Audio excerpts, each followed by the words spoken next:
Hello, this is the Stories Beside channel. I release videos every day for you. Subscribe and click the bell.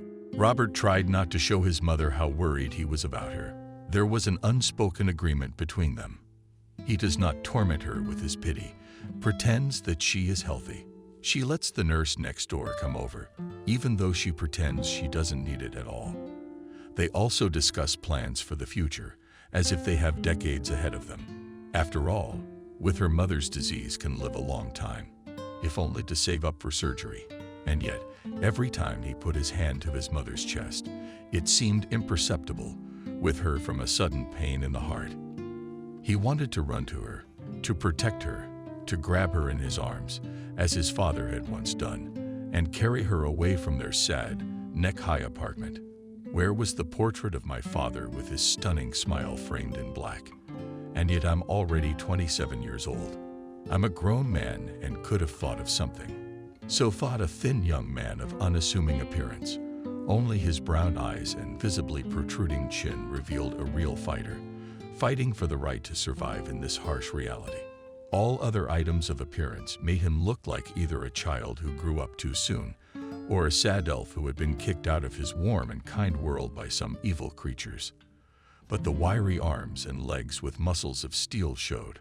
This elf could very well stand up for himself. Not for nothing did his childhood athletic training go to waste. Thanks to his father.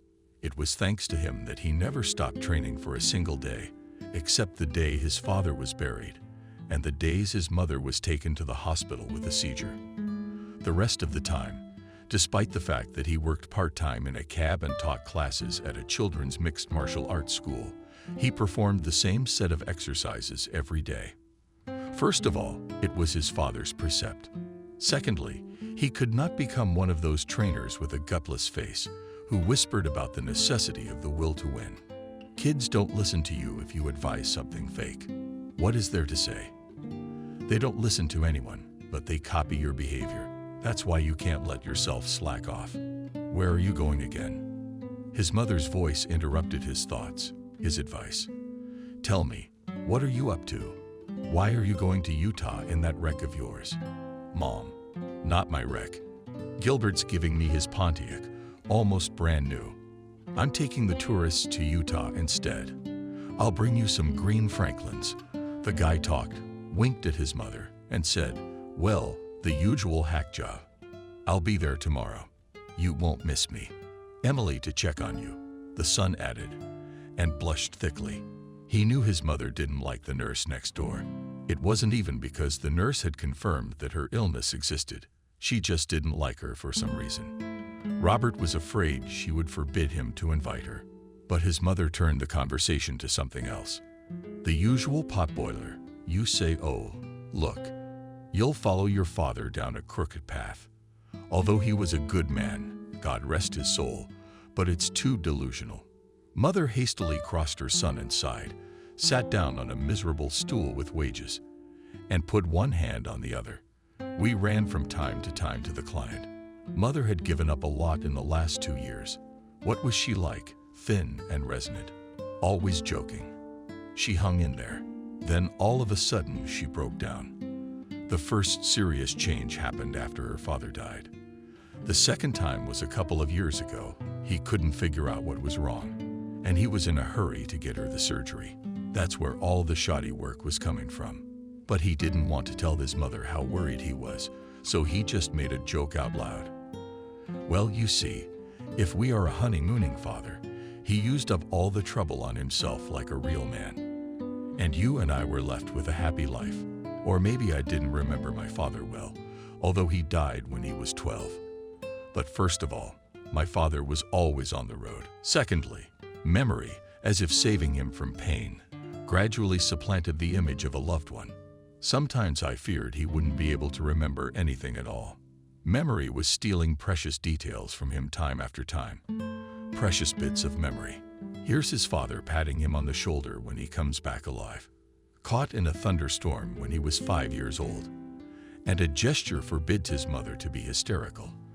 And that day they fix the car together and then drink tea with sugar. Every moment is like a jewel in a second.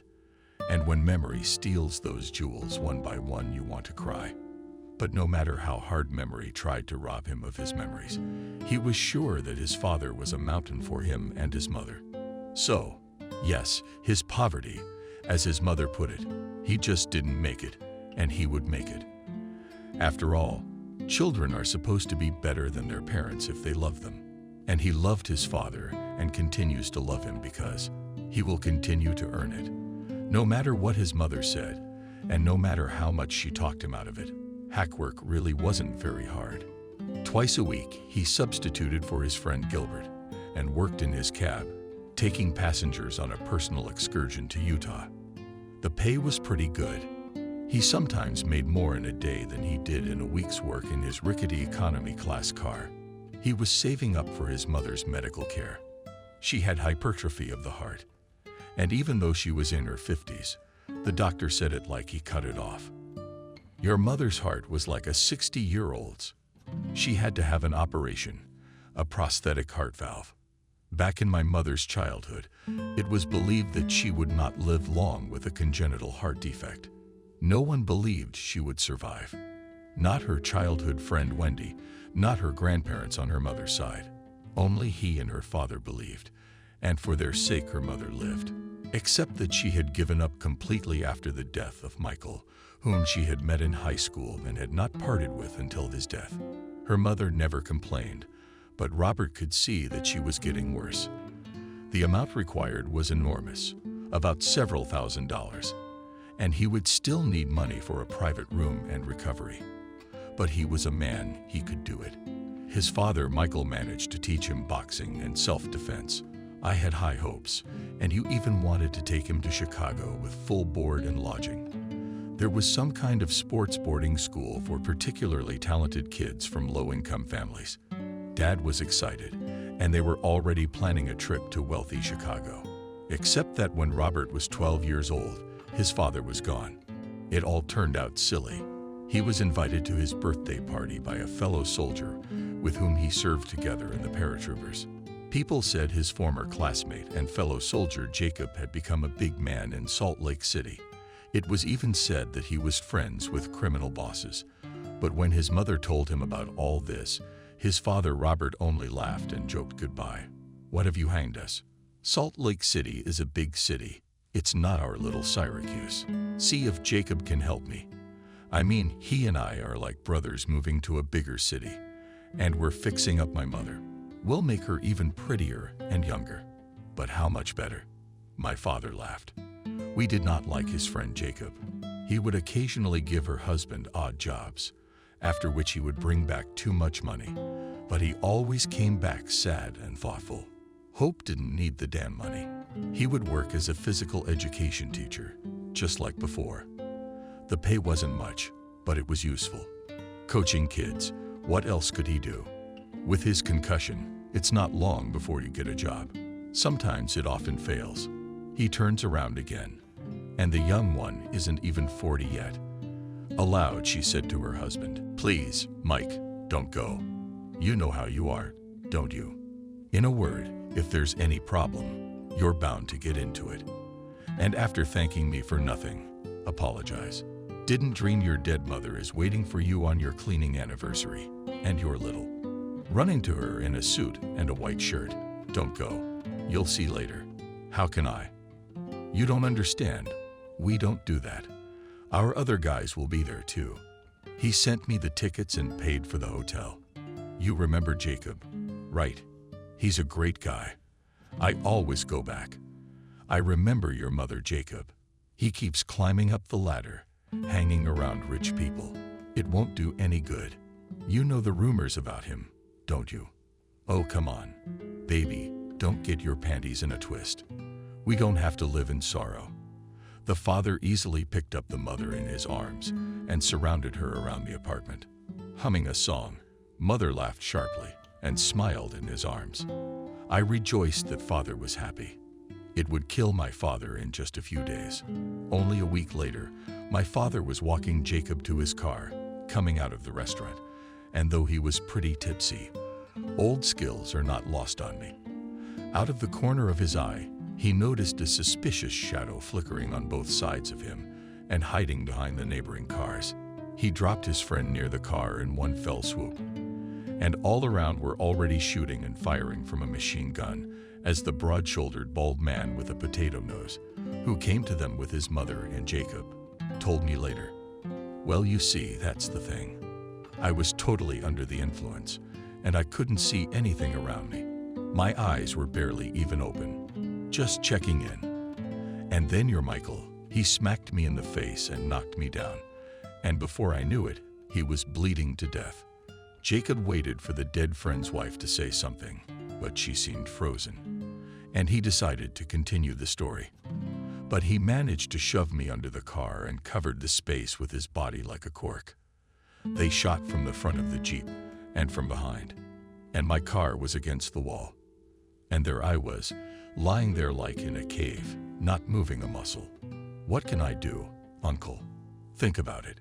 Jacob tried even harder than usual and had a snotty nose.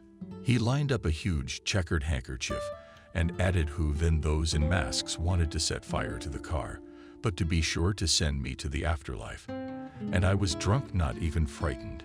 Just thought about. Now, Mike, and we'll celebrate the migration to the other world together. But not fate, not fate. My guys already got them. Anyway, we got our revenge for your Mike. Nobody got away. What's my point? You moved to my place in Salt Lake City now. I'll buy you a new apartment. You want to go to any other city? We'll start with a clean slate. I'll be like your uncle. I won't quit my job, and we'll send my club to a section in Chicago. Mike told me he's got a lot of promise. Uncle Jacob said something, and his mother was silent and silent. But Robert couldn't remember anything else. He shuddered, choked back tears, and suddenly his body felt cotton. The last thing he felt was the back of his head thudding against the floor. And then he fell into a series of endless nightmares, with men in black masks and with machine guns running on all sides. They crawled on all sides like snakes. Robert kept trying to cover his father, but for some reason his father was standing in the middle of it all, winking cheerfully at his son. And next to him stood a real angel with huge snow-white wings. He was wearing his father's award watch and tapping it, letting him know it was time to pack up. His father wanted to shout something to him, but little Robert couldn't hear it. He would have given anything to know what his father had said. But apparently now, in order to find out, he would have to live a long life first. And then they would see each other, and he would find out. With these thoughts in mind, the suddenly grown-up boy woke up. Then, on the third day in the hospital, it turned out that his father had already been buried, and he had not had time to say goodbye to him. Robert still wanted to talk to Uncle Jacob and learn more about what else his father had had time to say in his last days, and in general, how they had served together, how they had gone to school. But his mother said in an icy tone, "Robert, you know how much I love you, but he will never see this man again. God is his judge, but from now on we won't speak of him again." That's how that story ended, and her mother's life changed dramatically. There was no more good with him, nor was his father, who could explain in just a few sentences the most complicated thing in the world.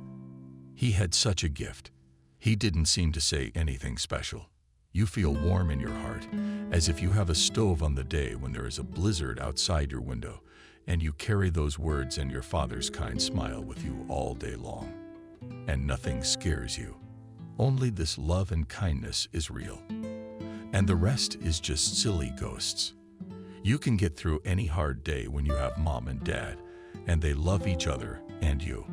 I woke up from the memories and realized it was time to go and make some money.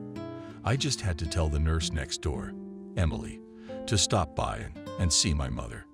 He understood that the flirtatious neighbor had designs on him. He also understood that they would never be together.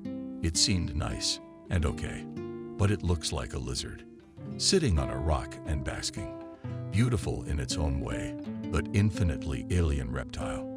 If it falls on her, what shadow will immediately run away and you can't catch it? Only the tail remains, but he's not a millionaire. And for $10 a day, Nobody will look after mothers anymore, even if you only have to come in a couple of times a day and give injections, not sit around all day. And then he told her straight out, "Emily, I'm sorry. It's not gonna work out. I'm a straight shooter. If you're courting your mother for the purpose of intermarriage, I have to say so in advance. Makes you feel better, and so do I." But Emily just got in, winked her sly eyes, and said, "Well, what are you? Neighbors are supposed to help each other. Sure, I like you, but I can get over it if things don't work out between us." Then she burst out laughing with a strange alien laughter. That was the end of the conversation. They never came back to it again. But since then, Emily had stopped walking close to him in the hallway, trying to touch him with her whole body. Didn't look into his room before she left after his mother's coke, asking, "Well, aren't you going to be bored? Why don't you come in for some tea?" His mother didn't like Emily, thought she was a slippery girl. But Robert put it down to maternal jealousy. He thought he'd rather have that kind of supervision than no supervision at all. Absorbed in his thoughts, he did not notice how he raced to West Valley, picked up 2 stout, but quite adequate men, and took them to see the state of Utah. They were cheerfully awing in their cars. All that could be heard was, "Aha, listen." But it didn't annoy him. He tried to see what kind of person was in front of him. It made life a lot easier and helped him look right to the core, discarding any unnecessary garbage, thoughts, and words. He didn't want to turn into some world-abused uncle who blamed someone else for his failures, whether it was the government, people of other nationalities, or people from the capital. And I had nothing against rich people. Everyone is responsible for himself and lives as he knows how. As he drove up to my house, he saw some impudent guy speeding along the highway like a madman. Every now and then, a little bit of sideways into oncoming traffic. Or did he want to slow down? I knew from experience that only life teaches fools, and only for a long time. But behind me was a tractor truck, clearly in a hurry, though it drove carefully, too briskly. The Jeep in front wanted to run a red light before the intersection, but suddenly a collector's car jumped into the intersection. The driver braked sharply and backed up a bit for some reason. So he crashed into an almost brand new Pontiac, which a friend had bought only 6 months ago specifically to drive tourists. And the Jeep, which was in a hurry, got a serious dent, a current beauty. As Robert mentally called the driver, it turned out to be a tall man in an elegant gray suit and noble glasses. Only his jackal-like grin did not bode well. It was clear at once that for the last 20 years, the man had always considered himself to be right and the others to be guilty. Not a good man, cowardly and dangerous. Robert thought to himself, "What is it, boy? Write down the address, the phone number. I suggest we settle this in a nice way. I realize that the rules of the road for the man does not count." And I said, as less emotionally as possible, "Let's call the insurers, we'll sort it out." The man poured blood, and it became clear that he was not 40, as it seemed at first, but all 50 at once. Wrinkles marked his face, and his teeth clenched furiously. "Listen, kid, what's your name?" "I'm Robert. Aren't you confused?" "Young man." He knew that in such situations he should act calmly and not give his interlocutor a reason to blow up the trash inside him. He felt that there was a lot of accumulated inside the handsome man. No one seems to have had a man-to-man discussion with him in a long time. The handsome man hissed through his teeth, "I'm your big problem, probably for life. All right, here's the deal. You call me on this phone and you bring me $5,000 in green in 3 days, or you going to jail. They'll teach you how to live. That's where you'll prove yourself, fool." Robert looked back at the passengers. They were huddled in the back seat, but they were perfectly fine. He reasoned that he would call this uncle later and try to talk to him without being pompous. Maybe he was puffed up like a turkey because the passengers were looking at them. No need to cause his friend any more trouble. So he silently took his business card, pulled out his cell phone, dialed the number of the man in his pocket cell phone. "Keep me in your contacts and see you later." said the kid, and was surprised at his own calmness. Yes, working in a cab does not go in vain. It teaches you restraint because all kinds of people come across. Sure, he'd had conflicts before, but this guy was mad. His face instantly commanded an excuse. He spat, and to his misfortune, got right on his jeans. At Roberts with a soft right fist, the guy put a stop to their conversation, and Anthony suddenly settled down on the side of the road. Already sitting on the road, he suddenly yanked Robert's legs, and the guy was horizontal too. The handsome man was throwing punches, which Robert considered illegal, so he would have had to seriously injure the curly-haired man if a car with some broad-shouldered men in suits hadn't come rushing in and dragged off the owner of the Jeep. The guys bumped Robert a little, but not too much. You could see that Anthony was on a rampage. That's how they often cause a lot of trouble for nothing. He was grateful for the square, apparently to the Lord's guards. After all, it could have come to serious self-mutilation. He wasn't too afraid for himself. But to send a man to the other side of the world, even if it was such a pathetic turnout, was not at all desirable. Add a 0 to the amount owed at the end of the swear word, and the handsome man added something obscene. It was clear that he couldn't handle swearing. He put words in a sentence so inappropriately that his son, a literature teacher, involuntarily smiled and thought that one should know how to use foul language too. Then Robert stood up, took another look at his business card, which indicated that his big problem was the name of Anthony Favors, and methodically took his guests on a tour. And by the evening, he drove them back to West Valley. They didn't discuss the conflict at all, only helped him dress his wounds. He didn't expect more than that. If the campers had called the police, it would have done no good anyway, judging by Anthony's behavior, and the circus would have lasted longer. Then he just as calmly dropped off his friend Gilbert and his part of the compensation for the crumpled car. Suddenly, he started to ask around, but Robert only brushed it off with the words, "Yes, it's okay. The guest is fine. It's nothing." The spoiled lunatic dented himself on the road, and he took offense at me too. Gilbert could see it in his face, that it was no use asking him anymore. So he muttered, "Well, call me if there's anything I can do." But there was no point in involving him. A friend had 5 children and was about to have a 6th, so there was enough to worry about without the illusion. It was late at night when the boy returned home. This Anthony he would call tomorrow. He would probably not get a chance to talk to him anyway. Today all his energy had gone into just getting the tour to the end and not showing that he was on the verge of falling off his feet. His back hurt terribly, and there were huge bruises on his legs. He wasn't badly bruised yet. What was left to do? He could not cancel the excursion, could he? After all, in a business like this, word of mouth is the most important advertisement. I had to make another discount out of my share for the inconvenience, so he didn't make any money today. The rest went to gas and repairs. Well, he ain't lost nothing yet. Only now this guy wants 5,000 greenbacks. Heh. Dreamer. Or have I never seen that kind of money before? Oh, come on. People should have dreams, even if they don't look like people. There will be sunny days. With those thoughts in mind, he fell asleep. His mother in the next room crowed. But as usual, she didn't ask about anything. She had an instinct for his trouble, and when she sensed the clouds were gathering, she'd pretend nothing was going on. Only the next day, she'd gently start a conversation and ask him about it. In the morning, the young man was awakened by a phone call. "Hello," he answered before he knew who was calling and what time it was. "What's up, kid? Where is the money for our chief?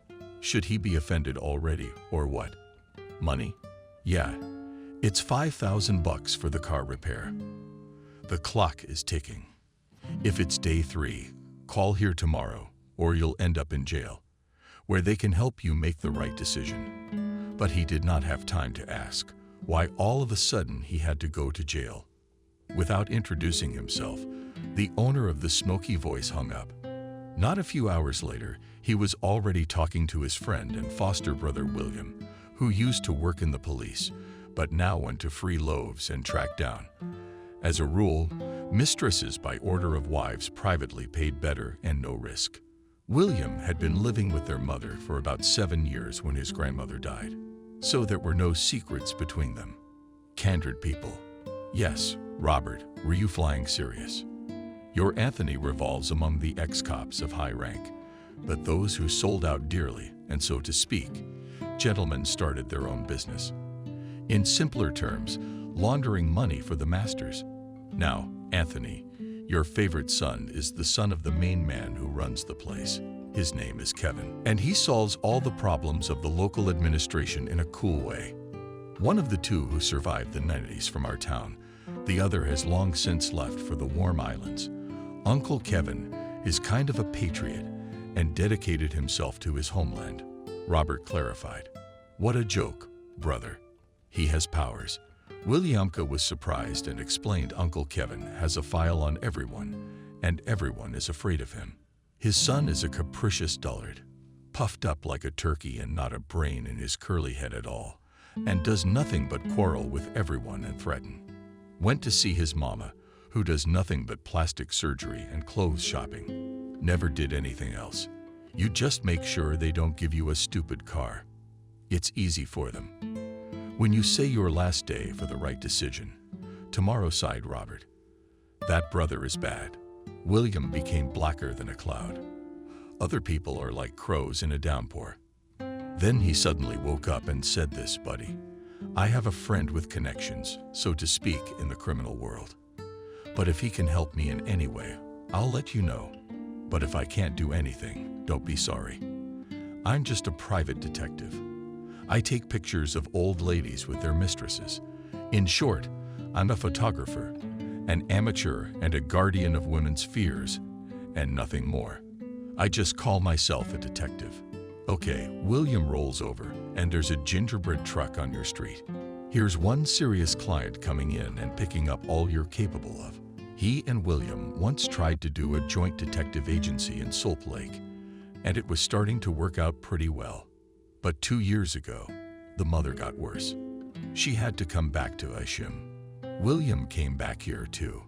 It was too expensive to rent an office in Salt Lake, and he could not buy an apartment there. And to spend all his earnings to rent a home and an office is a stupid idea. That's how they came back empty-handed. What can you do? Life corrects the wildest dreams in the most daring ways. And in what direction does it adjust? It only becomes clear after years. Maybe things will turn out for the best in the end. They hit it off and nothing else happened that day. As usual, a few cab orders at lunchtime and a little more. In the evening, my mother started poking around in the evening. What happened? Or how did you go yesterday? Not a word about the bruises and bruises. It's no big deal. Mom, it's okay. Robert wanted, at least on this day, not to have to explain anything, because he didn't understand anything yet. But his mother went on the attack. Son, tell me, what happened when he called you at 6 a.m.? Just a wrong number. She fought off the onslaught of overpowering, maternal concern. Boyfriend. That was the end of the conversation. We knew him too well. It was useless to continue the conversation. Too clear and somehow metallic were his son's eyes today, and his chin was pointed resolutely forward. The boy went outside to clear his head and get something to eat in his mother's car for tomorrow. He said he was having lunch in the dining room, but he actually made do with sandwiches and tea in a thermos. What could he do if he still had to walk under the table? We never saved any money that way. On the way back, I ran into my nurse next door, Emily. Yes, as always, she was brightly dressed and wearing makeup. Red dress, green coat, stiletto boots, and blue-black hair, covenants and curls today. It's a neat picture. The picture is all so neat, like a pussycat. Just a little black cat runs across the road, and no way. Caught myself thinking that. Caught myself, boy. And I didn't even expect to meet you, Emily smiled. How could you not expect? He thought to himself, The guy who knew how she looked out when he drove up to the house and ran in full parade to the only store that was close by. And he said out loud to Emily, "I'm sorry, I have to run now. I owe you something else." This morning he gave, as usual, $10. But sometimes my mother needed to buy some medicine, so he would pay it back. "It's all right. Your mother is wonderful. She's no trouble at all. I'd babysit her for free, but you know how it is." Emily smiled flirtatiously and continued, "We girls have our expenses too. But as soon as I get a rich husband, I'll stop charging you." Here we go, thought Robert. Emily worked as a simple nurse, but constantly portrayed herself as a super demanding lady, burdened with admirers. She was always casually talking about the single upstairs neighbor who was ready to leave his one bedroom in a new building at her feet, or about the widowed patient who was bored alone in his cottage in the city and apple trees in his 10-hectare orchard. Sometimes the stories featured madly in love interns or former classmates who still can't get over her. In Emily's mythical world, there was even the head doctor from Boston, who dreamed of leaving his wife and throwing his apartment in the middle of the capital at her feet. Even though the guy was young, he was an observer and knew this type of woman who really almost believes in the huge line of suitors outside the window they invented themselves. The boss congratulated her on March 8, as did the rest of the female employees. That's because he's supposedly in love. Conductor squeezed past on the bus and was struck by Cupid's arrow. The janitor stopped sweeping when she passed a certain. He admires her beauty. And all these stories, such ladies pour into any spare ears. After they get married, nothing changes. Alas, all their lives they see only themselves. Of course, Emily doesn't need him. She's just interested in conquering and leaving a scorched man's heart behind her. Ashes with stingy male tears over the fact that they'll never meet a woman like that again. That's what Robert thought. But it wasn't like that at all. Emily was very much interested in winning his heart for quite a long time, but he had yet to find out. In the meantime, the black kitty waved a naughty hand and disappeared through the doors of the store as gracefully as if she were entering some chic Parisian hotel. Why is it that I thought so sharply of her, or bad as it is she helps his mother and works for little money? Although the highest $10 to go in the morning and evening was quite a solid amount. But still, he's wrong. Everyone has their own quirks, and that's no reason to get annoyed. We'll have to go easy on him, thought the good-natured fellow. And the cats who are soul-bonded. While talking to Emily, he referred to tomorrow's unpleasant conversation with Anthony. But Anthony called him himself, and again early in the morning.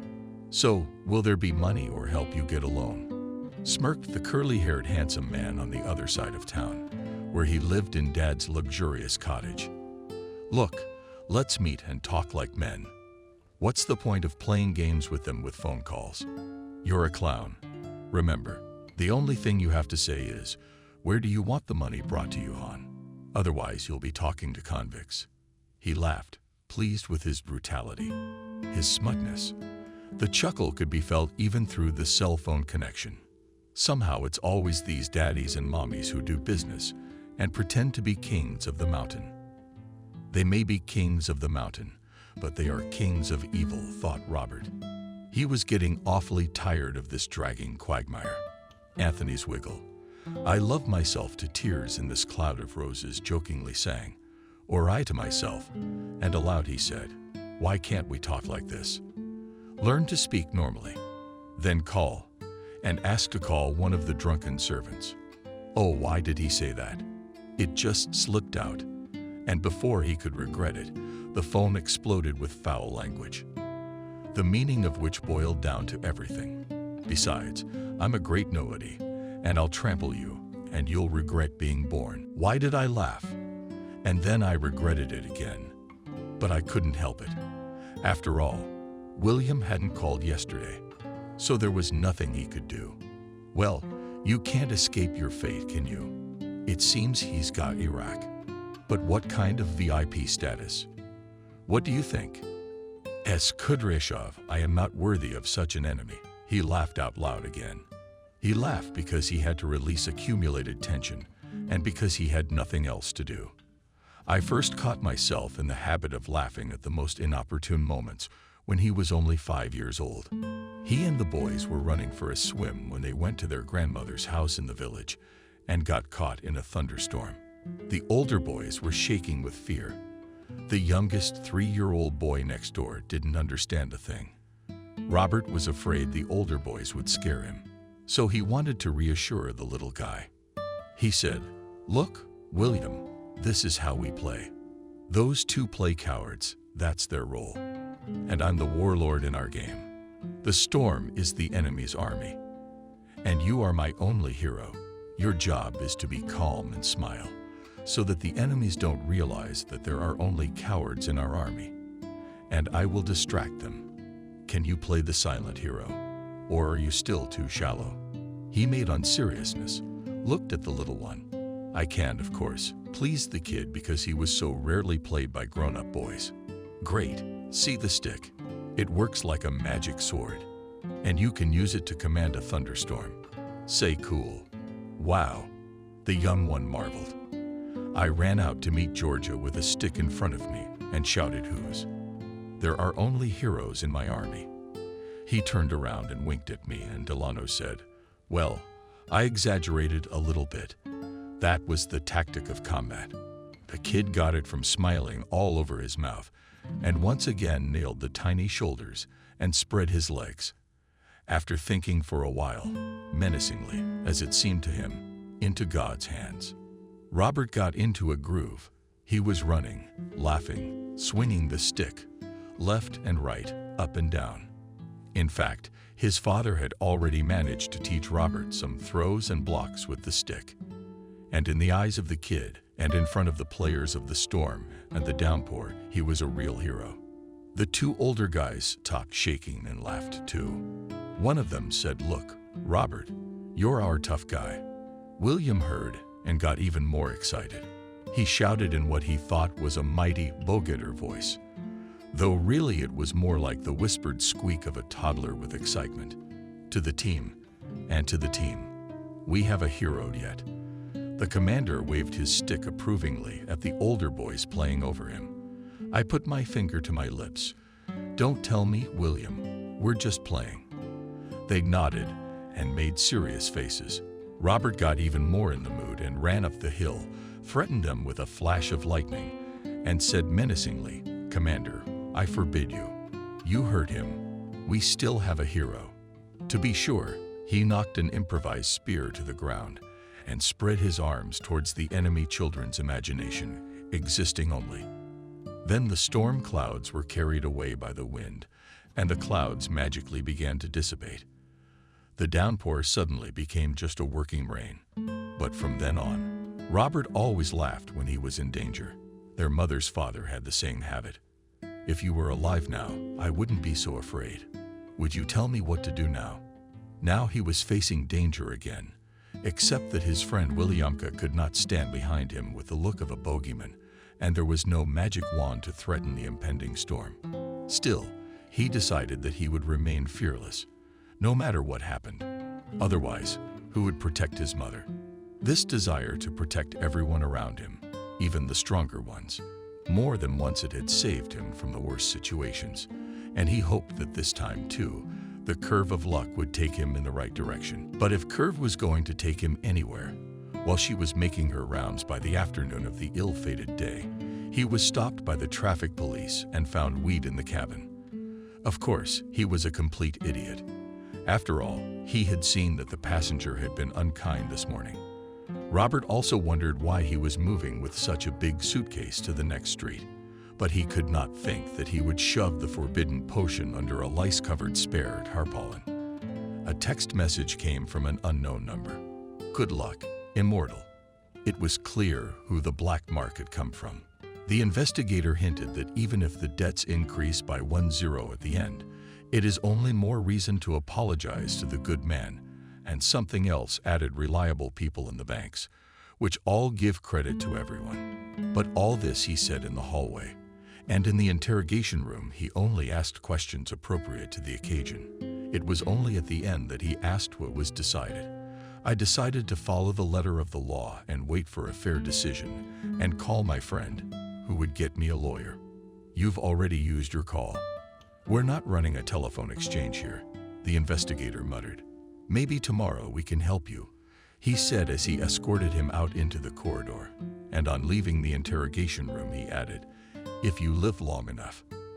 And he gave Snaky a smile. There was indeed a company of very unpleasant gentlemen assembled in the cell. One man looked a lot like a gorilla.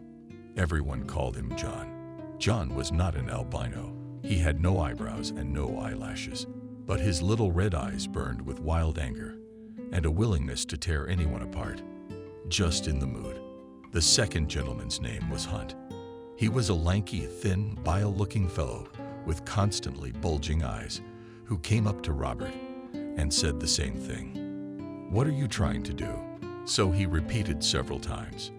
And John the gorilla was not smiling sweetly with his iron teeth for some reason, and his knuckles were cracked, preparing for some kind of reprisal. And it wasn't hard to guess at whom. Ben Skinny, bald man kept reminding me to wait for a signal from some Delta plan. Apparently the signal hadn't come yet because no one took any decisive action until tonight. Robert was ready to fight them at any moment. Except he wouldn't start a fight. Let them go first. He even wanted a release. His muscles were aching with tension. How he would have loved to correct the gentlemen's faces right now, but for some reason they would not come to him. In the evening, the guard stopped by, brought iron plates with what looked like pasta, and whispered, "Hey, Ben." This is where Ben came out of his cell, and they went off somewhere. John Gorilla. At last the capacity for human speech was discovered, and he spat it out, turning to Hunt. "I don't know what you're talking about, you know," he said. "I don't know what the hell it is." Nothing else happened that night, but Robert had been up all night, ready to stand up for himself. For some reason, he wasn't scared. But in fact, a lot had changed at that time. William had already been in a state of activity for 24 hours. He called a buddy who was on neutral, even rather friendly terms with the local authorities. But of course, he had the good sense to approach the wrong group, which belonged to the venerable Mr. Anthony, father and son. Nor did he turn to his rivals, for though he had already taken part in the massive victory over the storm at 3, thanks to Robert, he was, well, let us say, not a coward, but just a very circumspect young man. And he was also going to live a long life. So he asked to approach the gentleman who controlled both the noble societies of Mr. Anthony and their direct competitors, or rather, one of them, Jacob, a friend of his father's, Robert, who still lived in Salt Lake. William did not consult with Robert. He knew ahead of time to respect his mother's position and all that. But he also guessed that Robert's mother wouldn't be likely to choose to carry him through his life, or even bury him in the city cemetery next to his father. Oh, I don't like this whole reckoning and explaining thing here, brother. It's about your skin. I'm sorry, I won't consult with you. While we, like ladies, are speculating, there will be nothing to solve and no one to save. That was William's reasoning. His character was a rare combination of an extremely down-to-earth and cautious man and a loyal friend who was ready to go into fire and into water for his friend. He simply could not do otherwise. After all, Robert fought him off bullies, and thanks to him, he stopped dabbling in potions in time. And after all, most of their peers are no longer alive. And if they are, it's already one shell, which is how the sick, miserable, embittered at everything and everyone lives. Teenagers, yes, they are. The potion sucks everything human out of a person. He's living pretty good, though. He has enough bread and butter. Sometimes there's even bread and butter and caviar. He will never forget how he and his mother simply took him in to live with their drinking parents, who took turns in prison for theft. And where would he go when his grandmother was gone? There was nowhere for him to go. He knew a few orphanage kids who were always sneaking off and crouching in town, hoping to steal something. He didn't want to get there. He would never forget their eyes that were forever searching for those who would save them, against all odds from themselves. And now it was time. It was his turn to protect Robert's rear. And he will. With that sentiment, he delivered a note for Uncle Jacobs through the liaison. Although he had been warned that the wait would probably be a long one, within an hour he received a call from none other than Uncle Jacob, in whose place Uncle Michael, his friend's father, had died. "William, are you there?" A joyful voice came over the receiver. It was as if they had parted just yesterday. They were more than 10 years ago, when he had seen him at Uncle Mike's funeral. "I am Uncle Jacob. Do you need help, Robert?" He shouted into the phone in a childish voice, and I was surprised myself. "Yeah, I got it. I'm on my way. I will be with you in the morning," you called his hope. "They are worried where the son went." I called, of course. I didn't tell them about the prison. I was hoping for you. He said he had an urgent job on the phone, but he forgot me. "Good for you. You're smart." Uncle Jacob approved. "Uncle Jacob, thank you for responding so quickly. But I'm worried about him until morning. That Worm Jr. is just a rabid jackal, not a human being." "Well, I was not born yesterday, son. You're hurting me." I did not say yet that I was going personally, so as not to make any unnecessary rustle of hatred. "But no one will touch. Robert, don't you worry. And one more thing. You did good to call, didn't you? I always wanted to do something for Mike's family." "Yeah, his wife's mad at me. Anyway, you wait." At the last words his voice trembled, and there was a sudden cheer in the gallery. "Here it is, the magic stick with which we shall conquer the storm. It's on its way." William wanted to immediately pass everything to a friend and connections in the prison, allowed to do so. But since Uncle Jacob had asked the hang glider not to make a mess, that's what we should do. After all, according to his information, the hang glider was feared even by the most important in the main city. The team he worked for some big shot first as a bodyguard, and then as an assistant succeeded, and they knew a great deal, and they made sure that this knowledge did not go with them before their time. Do you know where to? Jacob simply tolerated people like Anthony and others like them in his regions. After all, someone will come to take their place anyway. But if necessary, it would be easy to find an alternative if their place became vacant again due to departure of these very unpleasant gentlemen in the other world, or just to meet with their native offshore. Still, mornings can be good mornings. So thought Robert, when the escort timidly said, "You may be dismissed. Citizen, we have cleared up the misunderstanding, and so to speak, we apologize for the inconvenience caused." He continued with a chuckle and added, "Comrade, I'll show you out." When I heard about the comrade, he felt uncomfortable that they just wanted to quietly remove him. Or was it William who was able to make the connections?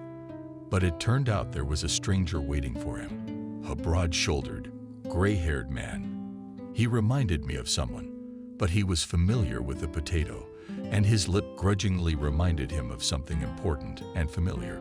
Uncle Jacob stretched out Robert uncertainly. "Who else is a fool? I'll give you a hug as a Mike." "You look like a jolly bass," he replied. They did not go straight home. First, they talked at the hotel. There they had already prepared fresh clothes and a good dinner for Robert. "You see, Robert, I want to help you because I need it. It's not even about whether you need it or not." Uncle Jacob, you read Robert's mind. He wanted to thank me for getting him out of jail, but he didn't want to accept money for his mother's treatment and for a new apartment. "Well, Uncle Jacob, I'm a grown man myself. I've already saved up for the surgery. Why shouldn't I respect myself? You've been such a great help with the worms. We've only completed the first act so far. They're still going to come back at me from behind. I know them, so I'll have to set up surveillance on you for at least a year or two. Either move to my place in Salt Lake City. You'll be under my full protection. Man to man, I know what you mean. If that happened to my friend, I would do everything I could for his family myself, but my mother won't go anywhere. And how do you expect me to explain that there was money for treatment in Germany? How could a simple tour guide save it? Makes sense. Makes sense.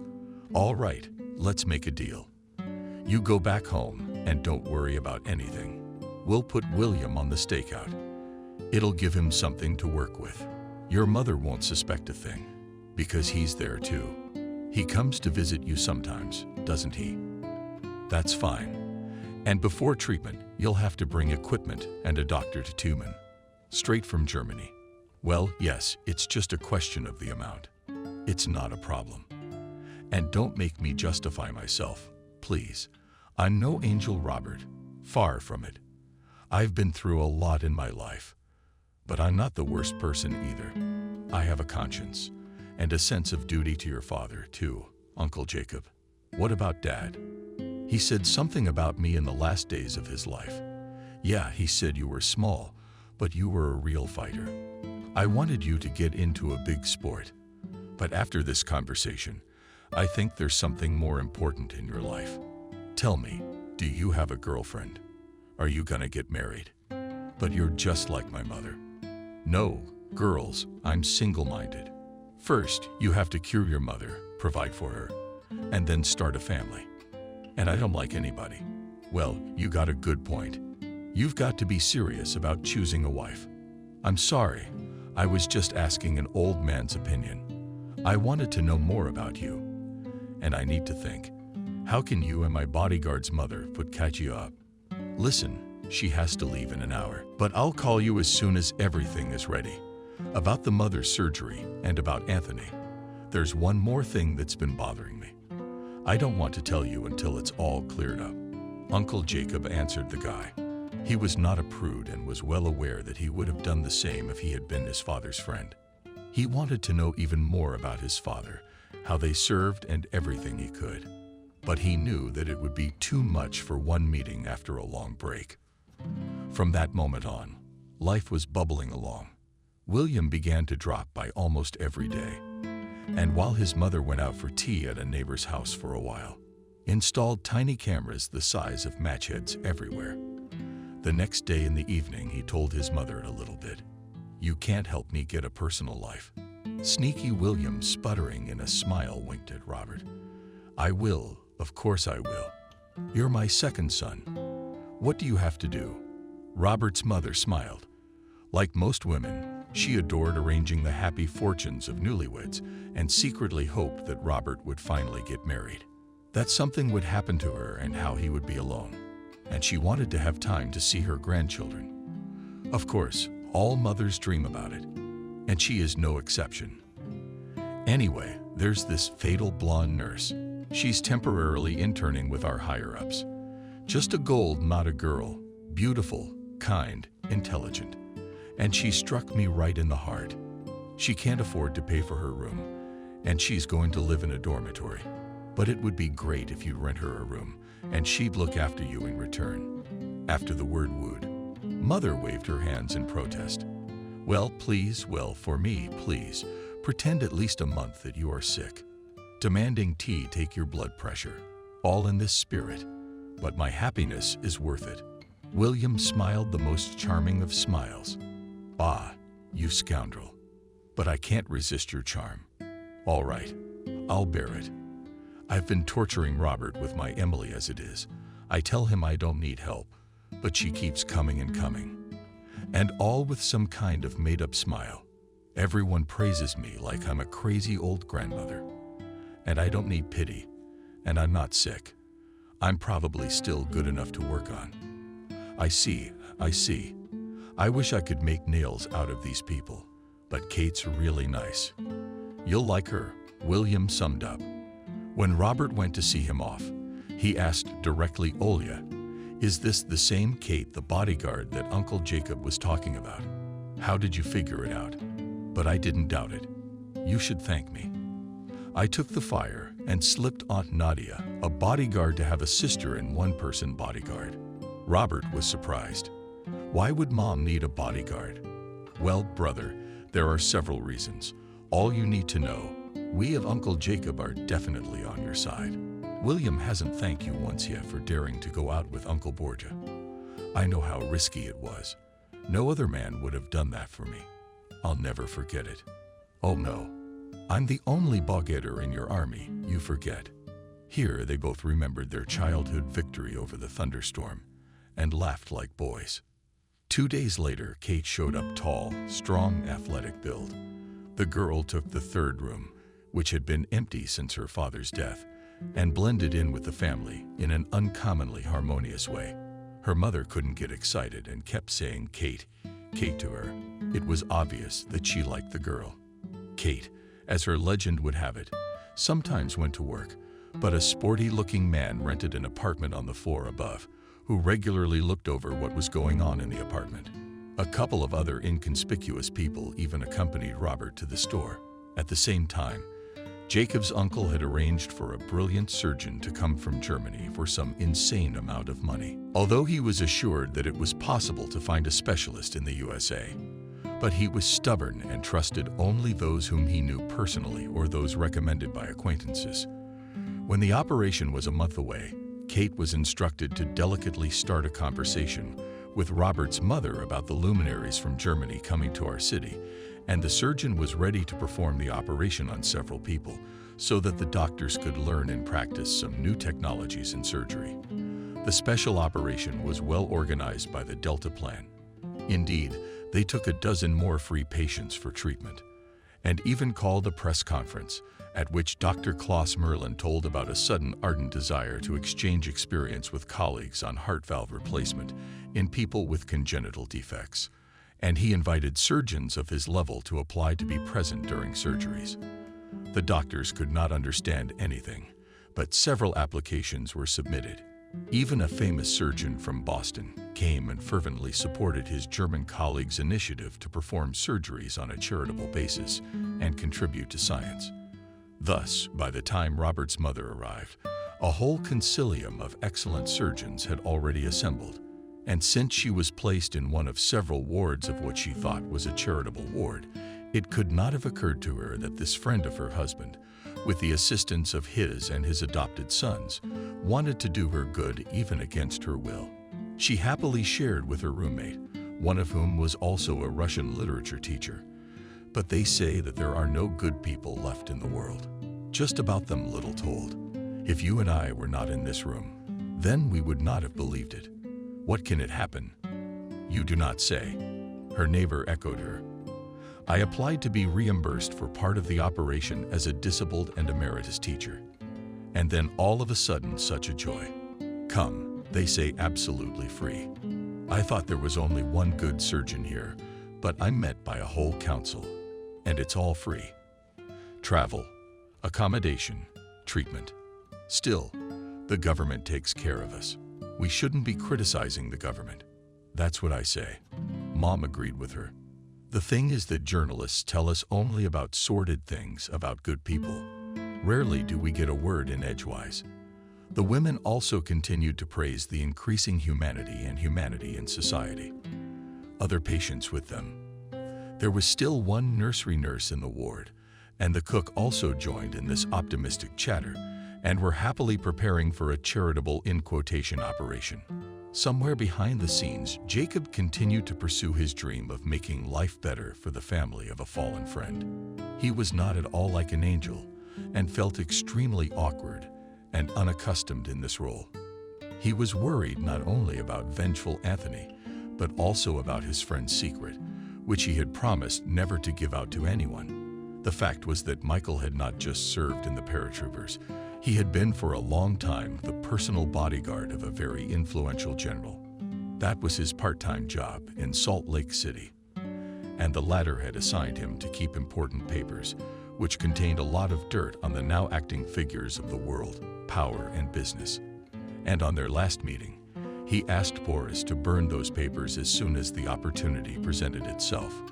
But Kate could not find the right secret door in his room. And yet Michael had marked exactly on the plan where it should be. And now, as Mama lay in surgery, Robert was at work. An entire team was to be sent there to search the apartment, find the documents, and destroy them. The hang glider was directing the operation remotely. And when the team was already ready to sneak into the entryway, the apartment was suddenly entered. Opening it with her key, the neighbor Emily. The group was signaled to cancel, and they began to watch the girl. Didn't Michael know about the secret? But how? After all, the friend. He even forbade his son and wife to talk about these documents. Everyone froze in surprise. But Emily went into the room where Kate now lived, whom the roommate thought was at work. She went into the kitchen and took the painkiller from the refrigerator, which Mama always drank. Then Emily carefully answered the lid and put something from the net on the hood there. Katie was told not to leave the room and not to reveal herself. So she waited patiently. Then she took the medicine and urgently submitted it to the laboratory for examination. By evening, it was already known why Mama Roberts' condition had deteriorated sharply in the last 2 years, so that sometimes she could not even get up. The insidious neighbor had added a powerful drug, which with a weak heart should have slowly but surely killed my mother. But why was she still alive, and why? Or is it necessary to kill her? They couldn't understand, because the worsening of her health had been going on for 2 years, and the conflict had happened quite recently. This mystery had yet to be solved. In the meantime, Kate simply replaced the medication with a normal one, and they postponed solving it until a little later. The mysterious door that Michael had pointed out on the plan could not be found. It just wasn't there. But the clue came from an unexpected direction. William ran the owner's database of all the apartments in the house and hit the mark. Another apartment had once belonged to the late Michael. True, for the past 15 years it had had another owner, Wendy, and she lived right across the hall from him. He knew Wendy. She was a cook in the military school. When he and Mike were still students, she didn't have kids, and for some reason she thought of Mike as her son. At that time, the woman lived in a tiny room in the dormitory, and also worked part-time as an actor in the school. The hang glider had no trouble convincing Wendy to give him permission to search one of the rooms, which was connected by a wall to Robert's father's apartment. Of course, Jacob. That's what Michael said, don't come in here again until Jacob gets here. That was the deal we made with him, and he left the suitcase for you. But you didn't come, and you didn't come. I was afraid I was going to die.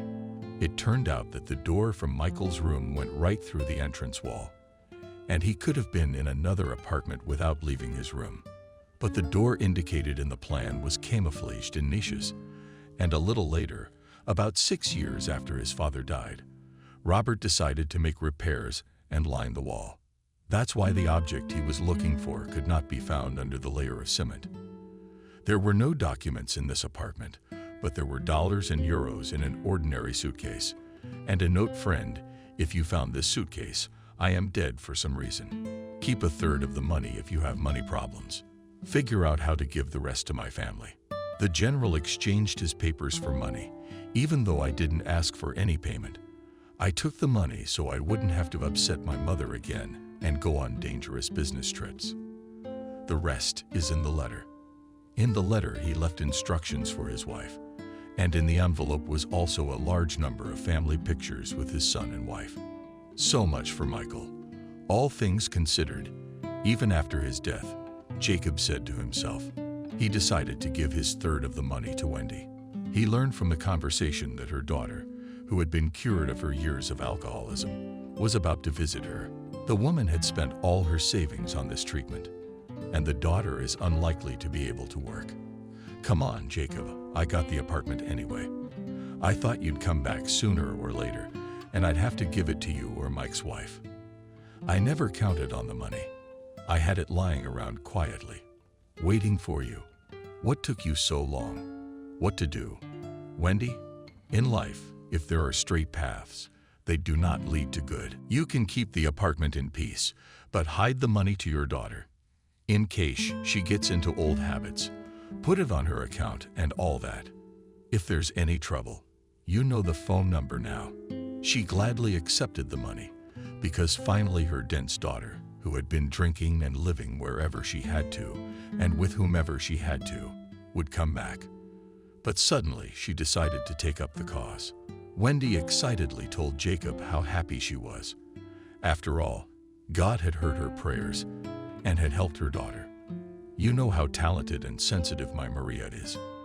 But is it her fault that her fate has turned out this way? After all, sins accumulate in a family, and then they spill out into someone else's unhappy fate. Can I condemn my own soul? And Jacob only wondered how endlessly patient mothers can be, and the other would report back. She would condition it by saying something like, "I gave birth to you, and you ruined my whole life." But this mother only cared that her daughter was alive and healthy and remembered her. She didn't see the woman as a bum with a broken fate and an embarrassing mother. No, the daughter was still to Wendy her pure and innocent little girl, who was just a little unlucky, but eventually she got her act together. And the rest is what happens to everybody else. Mom's surgery, like the other patients, went well. Of course, we had to wait another 6 months to be sure that there would be no complications, but the prognosis was good. William would not tell about his father's secret, nor about Emily's plans, nor about the fact that Anthony Jr. had sworn to his friends that he would take revenge on Robert's face, even at the cost of his own life. And William believed that for such a vacuous man, ambition was dearer than life. After all, if you didn't get your wits about you before you were 50, it's too late to hope. Anthony Sr. categorically was not going to pay for something at the cost of his life or even his cottage. That is why he was ready to leave at any time to go to his home offshore. If my son goes completely nuts, he'll even leave them the cottage. Let them pay for their mistakes. He can still make a better and smarter son. After all, he is only 71. Thought he was a man at his best, with all that money. These days, with money, medicine works wonders. At the same time, Emily was on the phone to her mother. "Mom, I've done everything you asked. Prepare a deed of gift for me and a big kookish for my debilitated loser. Bacco, she's not dead yet. You know how much I hate her. She stole the love of my life from me since high school and ended up a widow. Serves her right. Mom's a bitch. Well, if she dies, she dies. Where will she go? She's gotten a lot worse. I can't come more often. Her son's a fool. He doesn't react to me. And now some big girl has moved in with them. Barely managed to get into the apartment. That's how you get things done." Emily didn't know that her phone was conveniently tapped from the apartment next door. Nor did she see the dropped jaws of Kate and William, who were listening very intently to this amazing dialogue. There was nothing surprising about the conversation. It was just that Emily's mother was a psychopath. But not figuratively, but in the truest sense of the word. She had almost served her time for grand larceny and robbery, and wanted a present, as she called it herself by the time she was released from prison. And that gift was the death of a school friend. Or rather, she thought of Emily's mother as a friend. And she hated her. Once even allegedly accidentally pushed her down the stairs in 4th grade. But she was a retard, as I called my classmate. I didn't get it. She used to beat all the guys away from her. She didn't think about the fact that like attracts like to like. She thought it was an injustice of fate. And then Michael came along. And no matter what she did, he just grinned and anticipated all her mischief. That's when she really fell in love. She wanted to get this generous, kind, handsome, and brave guy at any cost. She coveted him as a hungry crocodile dreams of devouring a huge zebra that has come to the watering hole. And even though the predator sees the zebra as an ugly animal, just a piece of meat, it's still a passion. That's the kind of feeling Michael had for him. But in the end, this fool got him, and she will never forgive that. And everyone around her felt sorry for the fool, like she's going to die. And that's that. But that banister squeaks and squeaks and squeaks, and he dares to pity her. He writes stupid, snotty letters, and even sends her a broadcast. It's a good thing she doesn't know that Ira is her daughter, and Emily has the same grip on her and understands what matters in life. Her son, on the other hand, went to one of her father's mumbles. Who was her son's father? Raya didn't really know, but probably the emergency room nurse. After all, her son became a pediatrician. He said, "Mom, thank you for giving birth to me. But a real mom is the one who also gives love, or at least she doesn't hate me." So what? The puppy's gonna lecture her. Of course, she would never leave them anything in life. But let Emily think she has a rival. Raya didn't know that her plans were never going to come true. What to do?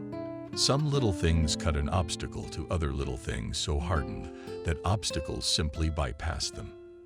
And they never have to be taken out of their sheaths at all. Refer to the first of the swords, to the second. Each of the women in her own way fought hard for happiness. Only the methods and goals were quite different. At the same time, Kate, the family bodyguard, and William, the family friend, was facing now. The other question is, what to do? And they came to the conclusion that it was definitely not worth telling Robert's mother about her friend's betrayal. After all, she had just had heart surgery. But Robert still had to tell her about Emily and her mother, not only to tell her. He even had to give her a tape recorder and a tape recording. After all, he's not a shy guy. He worked with William at Utah's detective agency for 4 whole years, and successfully. Robert invited Emily to his house the next day and played her the tape recorder. A conversation with her mother showed a video of her replacing her mother's medication and a copy of the report from the lab. This is illegal. You can't prove anything. Angrily, the black cat got angry. I don't need to prove anything. Robert replied calmly. You know where my friend works.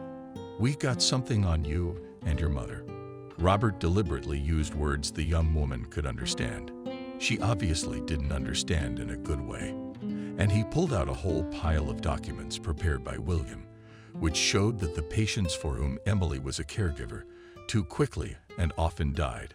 And almost on the day of the funeral account, Emily suddenly added a significant amount from a relative, who was the direct heir. As for Mom, the materials there would be enough for several lifetimes. How much?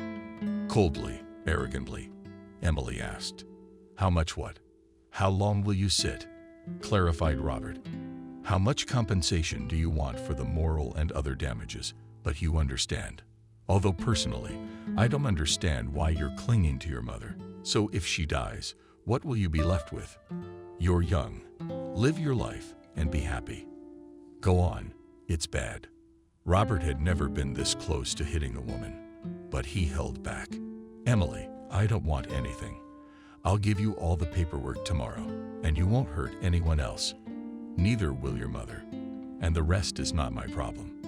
Emily pounced on him and wanted to scratch his eyes out with her long manicure, but he just grabbed her by the hair and gently moved her out the door, telling her not to let me see her again. You stupid idiot.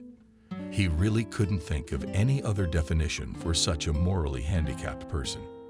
After all, Emily didn't understand normal human speech, or rather, she didn't respond to it seriously. Anyone who spoke without resembling a boy and without aggression was her and her mother's. And that was even the mildest definitions that mother and daughter picked out for normal people, because for some strange reason they considered only themselves to be the standard of normality. What to do? There are invalids in the body, and there are invalids in the soul. And the second, if anyone can cure them, it is the Lord God. And not always. You have to want to be healed, at least a little bit. And people like Emily will wait for death, for close apartments, for revenge, for passion, for money, for power. And there's nothing you can do about it. At least his mother recovered. And Robert also saw that William and Kate really do like each other. He had once declared her to be the girl of his dreams, to create a legend for Hope. And now it's really coming to a wedding. Uncle Jacob was scaring Robert, but amidst all the happiness, the boy did not take it seriously, and he should have. After all, jackals attack unexpectedly, and one day it happened. Robert was still working in Uncle Jacob's cab until he told him about the money and showed him his father's letters. Wanted to give the guy time to adjust, and things seemed to be getting better. Ira promptly sold the apartment and stopped showing up there. Gave the keys to the realtor, and in addition to these worries, she was also regularly summoned by the investigator for suspicious deaths of her former charges. William was preparing for his wedding to Kate. Anthony Sr. was safely off to some island overseas. forever forgot about Robert and the troubles associated with him. Only Anthony Jr. continued to have a grudge against Robert. One day, Robert was called to order, and while he was looking for the passenger's change in the dashboard drawer, he threw a uniform on the back and tied his hands in consciousness. The guy got behind the wheel. It was not too far to the cottage. Chervyakov Jr. Robert was in a heavy sleep. He saw his father again. It was everywhere. There are people running and shooting again. Robert wants to cover him with himself. The father shouts something again, and the angel shows signs that it's time. But this time, he manages to hear his father yell, "Don't give up until the end. Do what you can, even if it seems like you can't do anything else." Do you hear that, son? For some reason, Robert was a little boy again in his dream. He started nodding and reaching for his father with his little hands, but he smiled and said, "You're early. It's time for me to get up. Get up, son. It's morning." That's how his father used to wake him up in the morning. And he couldn't even draw the line between dream and reality. He woke up in the trunk of a car, which was on its way somewhere, and his hands were tied behind him. And he was lying with his back to the top, so he had no trouble fumbling in his pocket for the little piece of plastic William had given him, a Swiss set that included a tiny knife and a small screwdriver. He strained and relaxed his arm muscles with an incredible effort and remembered with gratitude his father, who told him to keep working out every day, no matter what mood you were in when you got up. You see, son, every man is still in some way a primal hunter. We have to keep the body toned. Otherwise, fear will settle in the body. And if it's in the body, it'll crawl into the head and then the soul. So it's time. Morning. Get up, son. So his father kept telling him the same thing over and over in different variations. And really, Robert was never afraid of anything, except losing his mother and not doing his best for her. He was also sometimes afraid for William when he got into trouble when he was young. But he was not afraid for himself. Those he had already won. All he had to do was take the last step. He said to himself, "Just get out of the car." What did his father say in his dream? Don't give up. Don't give up until the very end. He could feel it himself. If he hesitated a little longer, he would never be able to gather his strength and determination. Some book written by a concentration camp survivor. He had read as a child that many people tended to give up. Things are never bad when they are almost good. If they've been through a long, hard period before, they just can't believe things can get better. And they die for no reason in front of a near victory. And yet he's doing well. His mother had an operation. Emily won't do any more harm. He is not in prison and has found a safe shoulder in Uncle Jacob. And William has finally found personal happiness. Can he give up now because of some Anthony, the spoiled son of a bloodthirsty father? No way. His father died protecting a friend. And if he's going to die, he'll die for a worthy cause and for the same people. Or just his death, surrounded by his grandchildren. He has a lot to live for. After all, everything is already good. Almost. You can't give up. You can't fight to the end, even if it seems futile. With these thoughts in his mind, with microscopic movements, he quailed into the silt of the ropes, and as the blinding sunlight hit him in the face, someone opened the trunk. He jumped out of there like a spring with his whole body and hit the head of the person who had opened the trunk right in the stomach.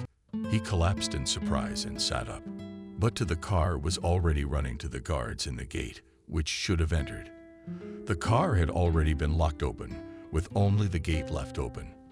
Apparently, a security guard was coming out of it to check on the passengers personally. He was the one who opened the trunk. Unfortunately, the guards were already too close, and he was completely unarmed. They were yelling and waving their arms. There was nowhere to run. The plane ahead of him was solid, with only Anthony's house behind him. And he himself had already been grabbed and taken to Anthony Jr. Well, boy, here we are. It's a pleasure. A current handsome man. Even about the player I kept quiet. What was there to say? Yes, he lost. Masked guards brought him to the house of his worst enemy. Vasya, who did he have to look at to gain the power of speech? Mockingly chuckled Worm Jr., turning to the older vizier in the mask. The latter swung and struck a crushing blow. But it wasn't Robert, it was the worms. While the curly-haired man flapped his eyes and could not understand anything. The big guy took off his mask, and beneath it was the face of one of the guards who had already made Robert look familiar in front of his house. The second big guy, in fact, turned out to be Kate. He wouldn't have been surprised if Jacob or William had turned up under one of the masks. And so it was. 3 days later, the whole company was discussing what had happened. William, how could you put a tracker just in your phone? At your mercy, we were chasing another car down the track and almost lost Robert. The hang glider was outrage. I was just expressing myself. I did not know that Robert dropped the phone on his car. And then it will be taken somewhere, and he himself will be taken to another. William justified himself. That's okay, honey. I'll teach you everything during our married life. Kate smirked, and with a sly smile, showed everyone present her wedding ring. Of course, no one ever said anything about Nadezhda Yegorovna, that sometimes humanism in society should be stimulated by money. After all, in the hospital she made new friends. And the fact that Emily decided to sell the apartment, it did not surprise her, of course. What would she do in such a small town? After all, the capital had always beckoned to her. Her mother never found out that Ira was her walking death. Neither did the woman find out whose daughter the neighbor really was, nor did she find out about her school friend's hatred. But that was no longer important, given how extended that sentence was. As a result of the new evidence of crimes, hardly a speech ever troubled Hope. That's what his uncle Jacob had saved him. Robert told her about his mother, and she didn't elaborate on the coincidence of what it was that had brought him around. She was satisfied with the explanation that he had simply stopped by to visit William. After all the old grudges didn't matter anymore. The important thing was that her boys were alive and well. Now William was getting married. And then Ilyusha would come along. And then the grandchildren. Son, here's what I'm thinking. Let's move to the big city, to Salt Lake City. I have new friends there now, whom I met at the operation. And I didn't know that my father had asked my mother to do this in a letter that Jacob passed along. He asked her to start a new life in a place where nothing reminded her of the old one. And he explained in detail that the money given to her and her son was honestly earned. The husband knew how sensitive his wife was about such matters. And in Robert's letter, he only wrote, "I love you, son, very much." And he enclosed all the pictures of him and Robert himself. There were more than 100 of them. It couldn't have been a better gift from his father. "Where did you put Anthony Jr.?" Robert asked. "Oh, don't worry about him. Daddy, in his ancient wisdom, pinned all his machinations on his son and got out of the water clean. So Anthony will have a lot of time to think about justice. 15 years at least." William laughed.